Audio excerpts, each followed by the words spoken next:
Jamen, apropos astrologi, mærken efter, så mærker jeg rigtig meget de der sidste krampetrækninger af min ascendant Pluto hyggestund.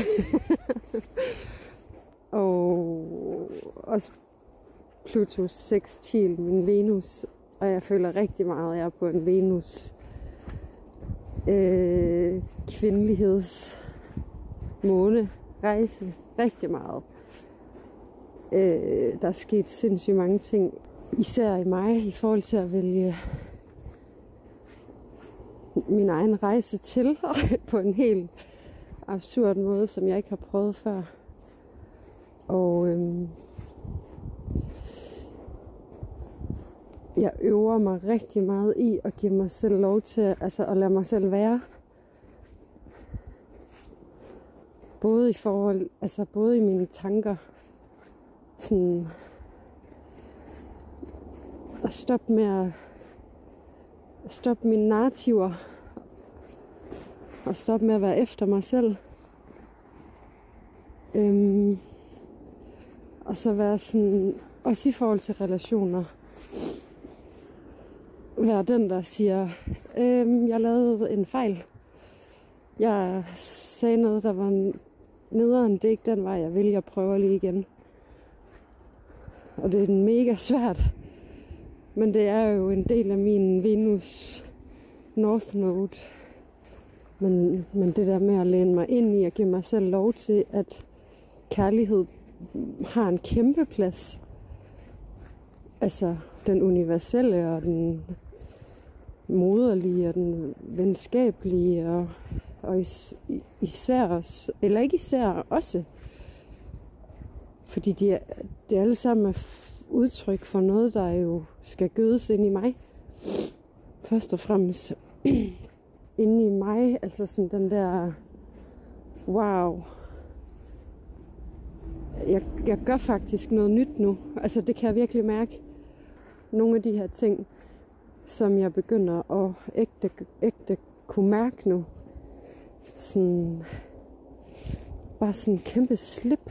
Altså, kæmpe slip.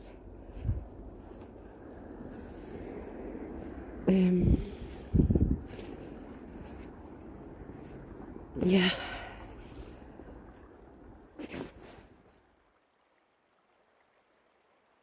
Ej. Det er vildt, fordi jeg kan høre det på din stemme. Altså, jeg kan høre det så meget på din stemme. Som om, altså, den her given slip.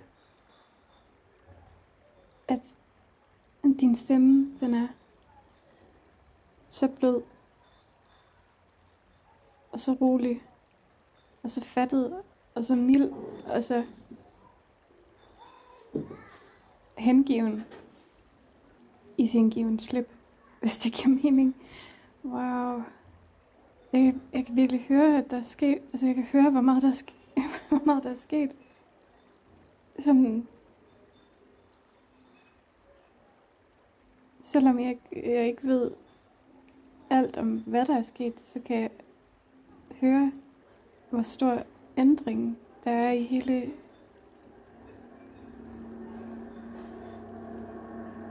Ja.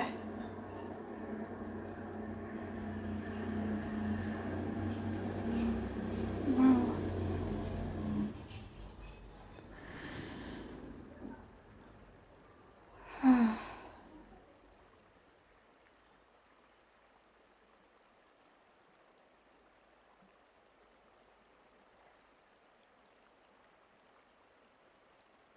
Og jeg gik og fortalte ude i skoven. Men så gik min telefon ud, og så at 5 minutter snak, der er bare væk. Men det, som jeg gerne ville dele med dig, det var, at jeg kan mærke, at min feminine, hun er blevet passet på af sådan en maskulin i mig. Og Og det behøves hun slet ikke. Altså, han behøves ikke, min egen maskuline, behøves ikke at beskytte hende, fordi hun er fucking stærk i det bløde. Altså sådan, og jeg ved godt, det vi har sagt det før, men jeg kan bare mærke den der, uanset hvad jeg står i nu, så er jeg sådan, så er hun bare nærværende på en helt anden måde. Det er som om hun er blevet født i den her hjertesorg. Altså sådan, jeg passer på hende. Og jeg giver hende lov til at være der. Jeg giver hende også lov til at være der faktisk i situationer, som før ville gøre mig utryg, og ville gøre mig hård, så hun ville forsvinde. Nu er jeg sådan, nej. Jeg er blød. Jeg må godt vise, hvor ked af det jeg bliver. Ja, det er vildt.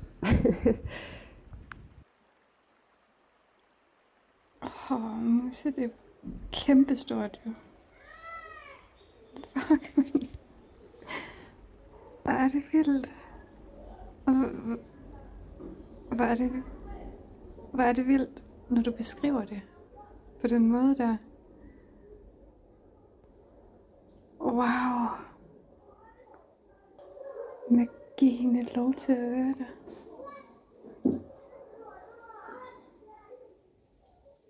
Ej, jeg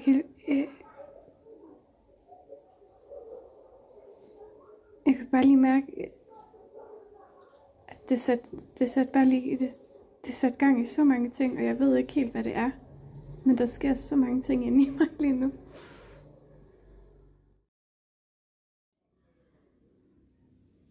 Det rammer virkelig, virkelig meget.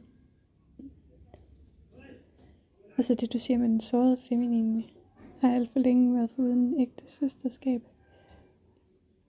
Og det er bare... Det er virkelig noget, der sådan går mere og mere op for mig. Og det er bare som om, at alle de der idéer, de bliver fuldstændig brudt ned.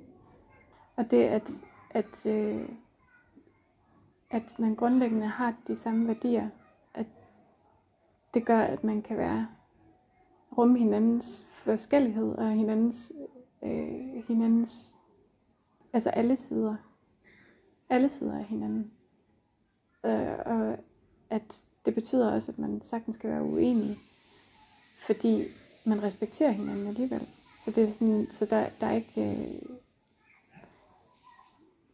det er lige pludselig ikke farligt at være uenig, fordi man ved, at jamen, jeg respekterer dig, og du respekterer mig, og vi ser hinanden som mennesker. En being er bare et mere fyldestgørende ord. Altså man ser hinanden som beings. Som de beings vi er. Væsener. Men at det gælder alt omkring os. Men netop det, at man ser hinanden som ligeværdige, og man ser hinanden for det man er. Og man ser det smukke. Man ser lyssiderne og skyggesiderne og kan rumme det hele. Og man ved, at den anden gør det samme. Det er bare virkelig, virkelig vildt.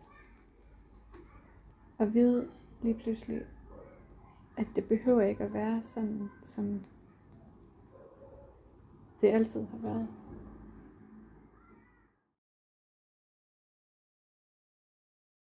Der kommer så mange, altså virkelig så mange, fra stenbuk til vandbærer, ord, sætninger ud af dig. Det behøves ikke at være, som det altid har været. Det er så vildt at høre, at sådan, det du fortæller om, du kan mærke, der sker i dig i forhold til det der andet hus tema. Det er bare i dit ordvalg. Altså jeg kan virkelig høre sådan en integration af det. Og der er jo forskel på at forstå det mentalt, og så integrere det i sit væren.